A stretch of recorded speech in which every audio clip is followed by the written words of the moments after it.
India TV YouTube channel को subscribe करें और बेल आइकन दबाएं। पीएम की वैक्सीनेशन लेने की अपील के बाद मुंबई के कई सेंटर्स में उमड़ी भीड़। काफी संख्या में वैक्सीन लगवाने आए senior citizen.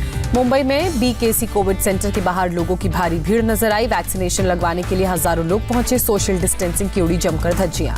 BKC Covid centre पहुंचे लोगों ने ऑनलाइन रजिस्ट्रेशन न होने की शिकायत की। कई लोग सुबह 5 बजे ही पहुंचे। व्यवस्था को लेकर नाराजगी जाहिर की। मुंबई पुलिस ने लोगों से बीकेसी कोविड सेंटर के बाहर भीड़ न इकट्ठा करने को कहा। माइक के जरिए अनाउंसमेंट किया जा रहा है। भारी भीड़ की वजह से कोविड वैक्सीनेशन सेंटर से वापस लौटे बुजुर्ग लोगों के अनियंत्रित होने की वजह से कई सेंटर्स पर सीनियर सिटीजन को परेशानी हुई। मुंबई के नेस्को ग्राउंड पर भी वैक्सीन लगवाने के लिए जमा हुए सैकड़ों की संख्या में लोगों की लंबी कतार नजर आई। नेस्को जंबो वैक्सीनेशन सेंटर पर ऐप क्रैश होने की वजह से सर्वर डाउन हुआ। ऐप भी ठीक से नहीं कर रही है काम। टीका लगवाने के लिए ज्यादा रजिस्ट्रेशन की वजह से सर्वर स्लो। पटना में भी रजिस्ट्रेशन के लिए लोगों की भारी भीड़ नजर आई। गार्डनर रोड अस्पताल में लोगों की लंबी कतार। अहमदाबाद में भी लोगों में वैक्सीन को लेकर काफी उत्साह। वैक्सीन सेंटर्स के बाहर लंबी लंबी कतारें नजर आईं। कोलकाता में कोरोना वैक्सीनेशन के दूसरे दौर में टीका लगवाने पहुंचे सीनियर सिटीजन्स। एसएसकेएम अस्पताल में सुबह से भारी भीड़। केंद्रीय स्वास्थ्य मंत्री डॉक्टर हर्षवर्धन ने लगवाई कोरोना वैक्सीन की पहली dose. Delhi heart and lung institute में अपनी पत्नी के साथ टीका लगाया। केंद्रीय मंत्री नकवी ने यूपी के रामपुर में लगवाया कोरोना वैक्सीन का पहला टीका। वैक्सीन के लिए पहुंचे रामपुर। केंद्रीय गृह राज्य मंत्री जी कृष्ण रेड्डी ने हैदराबाद में ली कोरोना वैक्सीन की पहली डोज। सुबह गांधी अस्पताल में वैक्सीनेशन कराया। नेशनल कॉन्फ्रेंस के चीफ फारूक अब्दुल्ला ने भी कोरोना का टीका लगवाया। श्रीनगर के शेर कश्मीर स्टेडियम में लगी वैक्सीन। टीम इंडिया के कोच रवि शास्त्री ने अहमदाबाद के अपोलो अस्पताल में कोरोना की वैक्सीन ली। अस्पताल के स्टाफ का शुक्रिया अदा किया। गणेश अंगारकी चतुर्थी पर मुंबई के श्री सिद्धि विनायक मंदिर के बाहर से ही भक्तों ने किए बप्पा के दर्शन। मंदिर में सिर्फ पहले से जारी QR कोड पर ही दर्शन की इजाजत। पुणे के दंगडुशेड गणपति मंदिर श्रद्धालुओं के लिए बंद किए गए। मंदिर के बाहर श्रद्धालु कर रहे हैं पूजा अर्चना। कोरोना के बढ़ते संक्रमण की वजह से फैसला। कोरोना के कारण मध्य प्रदेश के खांडवा के बीजेपी सांसद नंद कुमार सिंह का निधन हुआ। गुरुग्राम के मेदांता अस्पताल में चल रहा था इलाज। देश में एक दिन में सामने आए कोरोना के 12,286 नए मामले। 91 लोगों की मौत हुई। एक्टिव केस की संख्या 1,68,000 हुई। महाराष्ट्र और केरल समेत 6 राज्यों में कोरोना मामलों में बढ़ोतरी दर्ज की गई। 24 घंटे में 87% केस इन्हीं राज्यों से सामने आए। महाराष्ट्र में कोरोना के 6,397 नए मामले सामने आए। 24 घंटे में 30 मरीजों ने जान गंवाई।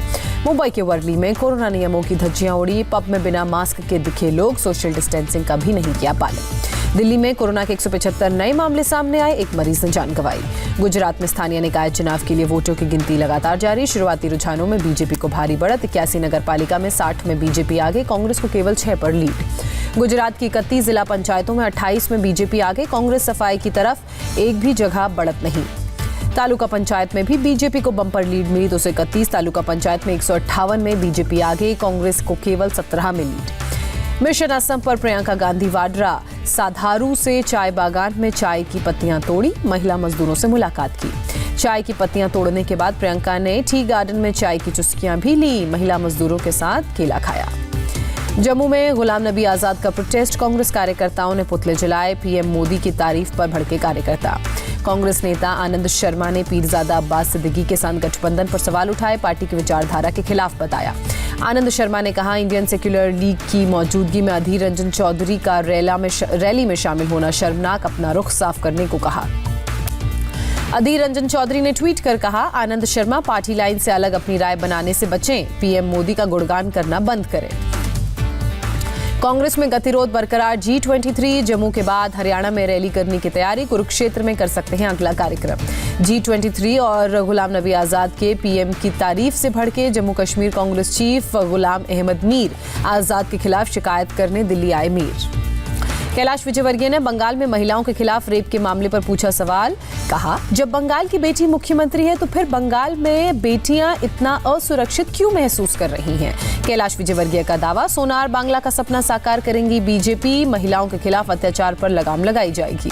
आज बंगाल के चुनावी दंगल में उतरेंगे यूपी के मुख्यमंत्री योगी आदित्यनाथ। मालदा में रैली को संबोधित करेंगे, रोड शो भी करेंगे। आरजेडी नेता तेजस्वी यादव ने किया टीएमसी का समर्थन। नबना में सीएम ममता बनर्जी से मिले तेजस्वी से मिलने के बाद बोली ममता बनर्जी, चुनाव आयोग का कंट्रोल बीजेपी के हाथों में नहीं चाहते। ममता बनर्जी ने कहा, बीजेपी को बंगाल में कुछ नहीं मिलने वाला, बिहार में भी नहीं टिकेगी सरकार। तेजस्वी ने ममता को जिताने की बात कही, बोले बीजेपी ने देश के लोगों को ठगने का काम किया है। दिल्ली से गाजियाबाद जाने वालों को बड़ी राहत, पुलिस ने एक तरफ से खोला रास्ता। 26 जनवरी को हुई हिंसा के बाद बंद था रास्ता। गाजियाबाद से दिल्ली जाने वाले रास्ता अब भी बंद, दिल्ली से गाजियाबाद की तरफ जाने वाला रास्ता खोला गया। पीएम मोदी ने मैरीटाइम इंडिया समिट का किया उद्घाटन, कहा भारतीय तटों पर बने 189 लाइट हाउस में 78 के आसपास पर्यटन विकसित करने की योजना। पीएम मोदी ने कहा, पोर्ट सेक्टर में निजी निवेश को बढ़ावा देगी सरकार। 2030 तक सरकार की 23 वाटरवेज को चालू करने की योजना। महाराष्ट्र सरकार के खिलाफ बीजेपी विधायकों का हल्ला बोल, लंबित बिल के कारण किसानों के बिजली कनेक्शन काटे जाने के मुद्दे पर प्रदर्शन किया। पेट्रोल डीजल की बढ़ती कीमतों पर पृथ्वीराज चौहान ने सरकार पर निशाना साधा, कहा सेस और एक्साइज ड्यूटी को प्रोत्साहन पैकेज में लौटा रही है सरकार, टैक्स कम करने की मांग की। केरल में तेल की बढ़ती कीमतों के विरोध में ट्रांसपोर्ट एसोसिएशन का बंद, 12 घंटे चक्का जाम करने का आह्वान। बस स्टैंड में खड़ी नजर आई केएसआरटीसी की बसें। निलंबन के खिलाफ हिमाचल प्रदेश विधानसभा के बाहर धरने पर बैठे कांग्रेस विधायक, राज्यपाल से बदसलूकी और रास्ता रोकने के मामले में किया गया सस्पेंड। महाराष्ट्र प्रदेश कांग्रेस के प्रवक्ता राजू वाघमारे का भाई गिरफ्तार, सुनील वाघमारे पर नौकरी का लालच देकर रिजॉर्ट में रेप करने का आरोप, अश्लील फोटो के जरिए पीड़ित को ब्लैकमेल करने का भी आरोप।